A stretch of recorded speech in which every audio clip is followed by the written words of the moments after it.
Indian ಆರ್ಮಿಯಲ್ಲಿ officer ಆಗಬೇಕು ಅಂತಕ್ಕಂಥ ಕನಸನ್ನು ಹೊತ್ತಂಥ ಪ್ರತಿಯೊಬ್ಬ ಪುರುಷ ಹಾಗೂ ಮಹಿಳಾ ಅಭ್ಯರ್ಥಿಗಳು ಈ ವಿಡಿಯೋವನ್ನು ನೋಡಲೇಬೇಕು. ಏಕೆಂದರೆ NDA ಪರೀಕ್ಷೆ ಪಾಸ್ ಆದ ಮೇಲೆ SSB ಇಂಟರ್ವ್ಯೂ ಪಾಸ್ ಮಾಡಬೇಕಾಗುತ್ತದೆ. ಅದು 5 ದಿನಗಳ ಕಾಲ ನಡೆಯುತ್ತದೆ. 5 ದಿನಗಳ ಕಾಲ ಯಾವ ರೀತಿ ಇಂಟರ್ವ್ಯೂ ಮಾಡುತ್ತಾರೆ ಅಂತಕ್ಕಂಥ ಸಂಪೂರ್ಣ ಮಾಹಿತಿಯನ್ನು ನಾನು ನಿಮಗೆ ತಿಳಿಸಿಕೊಡ್ತಾ ಇದ್ದೀನಿ. ಪ್ರಿಯ ಅಭ್ಯರ್ಥಿಗಳೇ, ಇವತ್ತಿನ ವಿಡಿಯೋ ಎಲ್ಲರಿಗೂ ಮಹತ್ವಪೂರ್ಣವಾಗಿರುತ್ತದೆ. ಯಾರೂ ವಿಡಿಯೋವನ್ನು ಮಧ್ಯ ಸ್ಕಿಪ್ ಮಾಡದೆ ಪೂರ್ಣವಾಗಿ ನೋಡಿ. ಯಾವ ರೀತಿ SSB ಇರುತ್ತದೆ ಮತ್ತು SSB ಎಂದರೇನು, SSBಯಲ್ಲಿ ಯಾವ ಟೆಸ್ಟ್ ಇರುತ್ತದೆ ಮತ್ತು ಯಾವ ದಿನ ಯಾವ ಟೆಸ್ಟ್ ತೆಗೆದುಕೊಳ್ಳುತ್ತಾರೆ, SSBನ ಯಾವ ರೀತಿ ಕ್ಲಿಯರ್ ಮಾಡಬಹುದೆಂದು, ಇದೆಲ್ಲದಕ್ಕೂ ಯಾವ ಕ್ವಾಲಿಟೀಸ್ ಇರಬೇಕು ಎಂದು, ಹಾಗೆ ಸೇನೆಯಲ್ಲಿ ಅಧಿಕಾರಿಯಾಗುವ ನಿಮ್ಮ ಕನಸು ನನಸಾಗಲಿ. ಹಾಗಿದ್ದರೆ ನೋಡಿ ಅಭ್ಯರ್ಥಿಗಳೇ, SSB ಒಂದು ಇಂಟರ್ವ್ಯೂ ಆಗಿರುತ್ತದೆ. ಇದನ್ನು ಗೌರ್ಮೆಂಟ್ ಆಫ್ ಇಂಡಿಯಾ ಕಂಡಕ್ಟ್ ಮಾಡಿರುತ್ತದೆ. ಏಕೆಂದರೆ ಸೇನೆಯಲ್ಲಿ ಕಮಿಷನರ್ ಆಫೀಸರ್ ಆಗುವುದಕ್ಕೆ ಈ ಇಂಟರ್ವ್ಯೂ ಮಾಡಬೇಕಾಗುತ್ತದೆ. ಅದಕ್ಕೆ ಸೇನೆಯಲ್ಲಿ ಮಜಬೂತ್ ಮೆಂಟಲ್ ಎಬಿಲಿಟಿ ಇರಬೇಕಾಗುತ್ತದೆ. ಹಾಗೆ ಫಿಸಿಕಲ್ ಫಿಟ್ನೆಸ್ ಮತ್ತು ಮೈಂಡಿನಿಂದ ಶಾರ್ಪ್ ಆಗಿರಬೇಕಾಗುತ್ತದೆ. ಏಕೆಂದರೆ ಬೇಗ ಕರೆಕ್ಟ್ ಡಿಸಿಷನ್ ತೆಗೆದುಕೊಳ್ಳಬೇಕಾಗುತ್ತದೆ. ಅದಕ್ಕೆ ಈ ಇಂಟರ್ವ್ಯೂ ಇಟ್ಟಿರುತ್ತಾರೆ. SSB ಅಂದರೆ ಸರ್ವಿಸ್ ಸಿಲೆಕ್ಷನ್ ಬೋರ್ಡ್ ಆಗಿರುತ್ತದೆ. ಹಾಗೆ ಇದು ಬಹಳ ಟಫ್ ಕೂಡ ಆಗಿರುತ್ತದೆ. ಹಾಗಿದ್ದರೆ ವಿಡಿಯೋವನ್ನು ಶುರು ಮಾಡುತ್ತಿದ್ದೇವೆ. SSB ಇಂಟರ್ವ್ಯೂವನ್ನು ಯಾವಾಗ ಕೊಡಬೇಕೆಂದು NDA, CDS, TS ಎಂಟ್ರಿ ಮತ್ತು ಅದರ NCC ಎಂಟ್ರೀಸ್ ಕ್ಲಿಯರ್ ಮಾಡಿ SSB ಇಂಟರ್ವ್ಯೂ ಸೇರಿಸಿಕೊಳ್ಳಬಹುದು. ಇದು 5 ದಿನಗಳ ಇಂಟರ್ವ್ಯೂ ಆಗಿರುತ್ತದೆ. ಹಾಗೆ ನೀವು 5 ದಿನಗಳ ಕಾಲ ಅಲ್ಲೇ ಇರಬೇಕಾಗುತ್ತದೆ. ಇದಾದ ಮೇಲೆ ಮೆಡಿಕಲ್ ಇರುತ್ತದೆ. ಮೆಡಿಕಲ್ ಆದ ಮೇಲೆ ಆಫೀಸರ್ ಪೋಸ್ಟ್ ಸಿಗುತ್ತದೆ. ಈಗ ನೋಡೋಣ SSB ಇಂಟರ್ವ್ಯೂ. ಇದು 2 ಭಾಗವಾಗಿ ವಿಂಗಡಣೆ ಆಗಿರುತ್ತದೆ. 1 ಸ್ಟೇಜ್ ಫಸ್ಟ್, 2 ಸ್ಟೇಜ್ ಸೆಕೆಂಡ್. ಮೊದಲನೇ ದಿನ ಪ್ರೋಗ್ರಾಮ್ ಇರುತ್ತದೆ. ಮೊದಲನೇ ದಿನ ನೀವು ಎಂಟ್ರಿ ಆಗುತ್ತೀರಾ. ನಂತರ ಮರುದಿನ ನಿಮ್ಮ SSB ಶುರುವಾಗುತ್ತದೆ. ಇಲ್ಲಿಂದ ನಿಮ್ಮ ಸ್ಟೇಜ್ ಫಸ್ಟ್ ಇರುತ್ತದೆ. ಇಲ್ಲಿ ಎಂಥ ಅಭ್ಯರ್ಥಿಗಳು ಭಾಗವಹಿಸುತ್ತಾರೆ ಎಂದರೆ NDA, CDS ಎಕ್ಸಾಮ್ ಕ್ಲಿಯರ್ ಮಾಡಿರುತ್ತಾರೆ. ಇಂಥವರಿಗೆ ಕಾಲ್ ಲೆಟರ್ ಕಳಿಸುತ್ತಾರೆ. ಯಾವಾಗ ಯಾವ ಟೈಮಿಗೆ ಎಷ್ಟು ಗಂಟೆಗೆ ಇದನ್ನು ತೆಗೆದುಕೊಂಡು ಹೋಗಬೇಕು. ಹೋದ ನಂತರ ಸೇನೆಯ ಗಾಡಿ ಕರೆದುಕೊಂಡು ಹೋಗುತ್ತದೆ. ನಿಮ್ಮ ಡಾಕ್ಯುಮೆಂಟ್ ವೆರಿಫಿಕೇಷನ್ ಮಾಡುತ್ತಾರೆ. ಅಲ್ಲಿ ನಿಮಗೆ ಚೆಸ್ಟ್ ನಂಬರ್ ಕೊಡುತ್ತಾರೆ. ನಂತರ ಅಲ್ಲಿ ನಿಮಗೆ ಹೆಸರಿನಿಂದ ಅಲ್ಲ, ಚೆಸ್ಟ್ ನಂಬರಿಂದ ಗುರುತು ಹಿಡಿಯುತ್ತಾರೆ. ನಂತರ ಅಲ್ಲಿ ನಿಮಗೆ ಫಾರ್ಮ್ ತುಂಬಬೇಕಾಗುತ್ತದೆ. ಫಾರ್ಮಿನ ಹೆಸರು, ಆಮೇಲೆ PIQ ಅಂದರೆ ಪರ್ಸನಲ್ ಇನ್ಫಾರ್ಮೇಷನ್ ಕ್ವಾರೀಸ್, ನಾರ್ಮಲ್ ವಿಷಯ ತುಂಬುವುದಿರುತ್ತದೆ. ಅಂದರೆ ನಿಮ್ಮ ಹೆಸರು, ನಿಮ್ಮ ತಂದೆ ಹೆಸರು, ತಾಯಿ ಹೆಸರು, ಹಾಗೆಯೇ ನಿಮ್ಮ ಪರ್ಸನಾಲಿಟಿ ವಿಷಯ ಕೂಡ ತುಂಬಬೇಕಾಗಿರುತ್ತದೆ.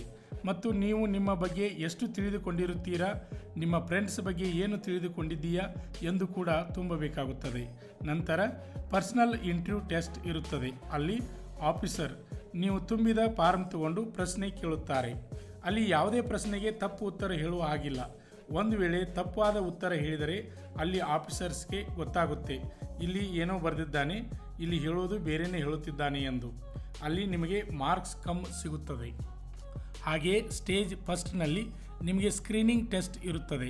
ಯಾರು ಇಲ್ಲಿ ಪಾಸ್ ಆಗುತ್ತೀರಾ ಅಂಥವರು ಸ್ಟೇಜ್ ಸೆಕೆಂಡ್ಗೆ ಹೋಗುತ್ತಾರೆ. ಯಾರು ಫೇಲ್ ಆಗುತ್ತೀರಾ ಅಂಥವ್ರನ್ನ ಹೊರಗೆ ಹಾಕುತ್ತಾರೆ. ಸ್ಕ್ರೀನಿಂಗ್ ಟೆಸ್ಟ್ನಲ್ಲಿ ಏನು ನೋಡುತ್ತಾರೆ ಎಂದರೆ 1 ಇಂಟೆಲಿಜೆನ್ಸಿ ಟೆಸ್ಟ್, 2 PPDT ಟೆಸ್ಟ್. ಮೊದಲು ಇಂಟೆಲಿಜೆನ್ಸಿ ಟೆಸ್ಟ್ ನೋಡುವುದಾದರೆ ಇದರ 2 ಟೆಸ್ಟ್ ಬರುತ್ತದೆ. 1 aptitude test, 2 verbal and non verbal test. Aptitude test 30 ನಿಮಿಷ ಇರುತ್ತದೆ. ವರ್ಬಲ್ ನಾನ್ ವರ್ಬಲ್ ಟೆಸ್ಟ್ ಕೂಡ 30 ನಿಮಿಷ ಇರುತ್ತದೆ. ಇದರಲ್ಲಿ ನಿಮಗೆ 50 ಕ್ವಶನ್ ಇರುತ್ತದೆ. ಟೋಟಲ್ 100 ಕ್ವಶನ್ ಇರುತ್ತದೆ. ಈ ಟೆಸ್ಟ್ ಆದ ಮೇಲೆ ಕ್ವಾಲಿಫೈ ಮಾಡುತ್ತಾರೆ. ತಕ್ಷಣ ಮತ್ತೊಂದು ಟೆಸ್ಟ್ ತೆಗೆದುಕೊಳ್ಳುತ್ತಾರೆ. ಅದು PPDT ಟೆಸ್ಟ್ ಅಂದರೆ picture perfection and description test. ಅಂದರೆ ಒಂದು ಪಿಕ್ಚರ್ ತೋರಿಸುತ್ತಾರೆ, ಅದು 30 ಸೆಕೆಂಡ್ವರೆಗೆ. ನಂತರ 4 ರಿಂದ 5 ನಿಮಿಷ ಟೈಮ್ ಕೊಡುತ್ತಾರೆ ಅದರ ಬಗ್ಗೆ ಬರೆಯೋದಕ್ಕೆ. ನಂತರ ನಿಮ್ಮ ಗ್ರೂಪ್ ವಿಂಗಡಣೆ ಮಾಡುತ್ತಾರೆ. 10 ರಿಂದ 15 ಜನ ಗ್ರೂಪ್ನಲ್ಲಿ ಇರುತ್ತಾರೆ. ನಂತರ ನಿಮ್ಮ ಮುಂದೆ 3 ಆಫೀಸರ್ ಕುಳಿತುಕೊಳ್ಳುತ್ತಾರೆ.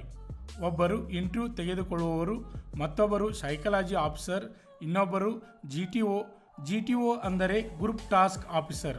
ನಂತರ ಗ್ರೂಪ್ ಡಿಸ್ಕಸ್ ಮಾಡುತ್ತಾರೆ. ಒಂದು ಸ್ಟೋರಿ ರಚಿಸುತ್ತಾರೆ. ಸ್ಟೋರಿ ಆಫೀಸರ್ ಚೆಕ್ ಮಾಡುತ್ತಾರೆ. ಇದು ಬೆಳಗ್ಗೆ 7ರಿಂದ ಮಧ್ಯಾಹ್ನ 1 ಗಂಟೆವರೆಗೆ ಮಾತ್ರ ಇರುತ್ತದೆ. ಇನ್ನು 2ನೇ ದಿನ ಸೈಕಾಲಜಿ ಟೆಸ್ಟ್ ಇರುತ್ತದೆ. ಇದು ಇಂಪಾರ್ಟೆಂಟ್ ಕೂಡ ಆಗಿರುತ್ತದೆ. ಇದರಲ್ಲಿ ಯಾರು ಪಾಸ್ ಆಗುತ್ತೀರಾ ಅಂಥವರು ಸಿಲೆಕ್ಷನ್ ಆಗೋ ಚಾನ್ಸ್ ಬಹಳ ಇರುತ್ತದೆ. ಇದರಲ್ಲಿ 4 ಟೆಸ್ಟ್ ತೆಗೆದುಕೊಳ್ಳುತ್ತಾರೆ.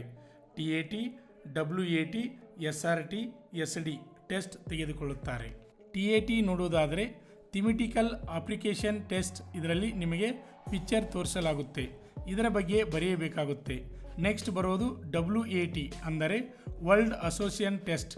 ಇಲ್ಲಿ ನಿಮಗೆ ವೊಕ್ಯಾಬ್ ಚೆಕ್ ಮಾಡುತ್ತಾರೆ, ಅಂದರೆ ಸ್ಪೀಡ್ ಕೆಲಸ ಮಾಡುತ್ತೀರಾ ಅಥವಾ ಇಲ್ಲ ಎಂದು ಮೈಂಡ್ ಚೆಕ್ ಮಾಡುತ್ತಾರೆ. ಇದಾದ ನಂತರ SRT ಟೆಸ್ಟ್ ಅಂದರೆ ಸಿಚುವೇಶನ್ ರಿಯಾಕ್ಷನ್ ಟೆಸ್ಟ್. ಇದರಲ್ಲಿ ನಿಮಗೆ ಯಾವುದೇ ಹಾರ್ಡ್ ಸಿಚುವೇಶನ್ ಬಂದರೆ ಅದಕ್ಕೆ ಯಾವ ರೀತಿ ರಿಯಾಕ್ಟ್ ಮಾಡುತ್ತೀರಾ ಎಂದು ಇಲ್ಲಿ ನಿಮ್ಮ ಸೈಕಾಲಜಿ ಡಿಸೈಡ್ ಆಗುತ್ತದೆ. ನೆಕ್ಸ್ಟ್ ಬರುವುದು SD ಸೆಲ್ಫ್ ಡಿಸ್ಕ್ರಿಪ್ಷನ್ ಟೆಸ್ಟ್. ಭೂತ ಮತ್ತು ಭವಿಷ್ಯತ್ತಿನ ಬಗ್ಗೆ ತಿಳಿದುಕೊಂಡು ಟೆಸ್ಟ್ ಮಾಡುತ್ತಾರೆ.